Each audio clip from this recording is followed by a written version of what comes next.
আসসালামু আলাইকুম। আশা করি সবাই ভালো আছেন।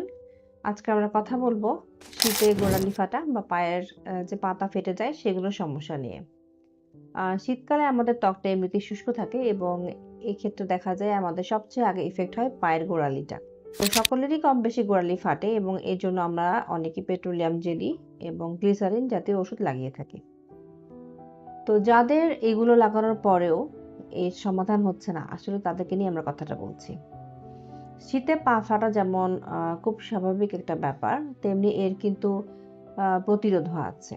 যেমন শীতকালে পা বেশি কেন ফাটে? কারণ এখানে গ্রন্থি কম থাকে বা হাইড্রেশনটা এখানে কম থাকে। তাছাড়া এখানকার চামড়াটা বেশি মোটা। আমরা শরীরের সমস্ত ভরটা দিয়ে এই পায়ের গোড়ালি দিয়ে হাঁটি। সেজন্যই কিন্তু এই জায়গাটা একটু নেগলেক্টেড থাকে এবং এর যত্ন আমরা তেমন একটা নেই না। যার ফলে এই অবহেলার জন্যই আমাদের হঠাৎ করে একদিন দেখবেন যে পাটা ফেটে গেছে বা পা নোংরা হয়ে আছে যার জন্য পাটা ফেটে যাচ্ছে।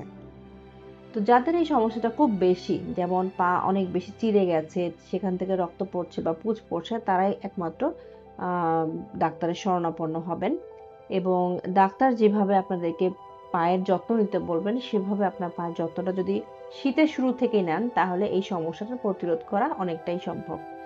তো আশা করি বুঝতে পেরেছেন। ধন্যবাদ সবাইকে।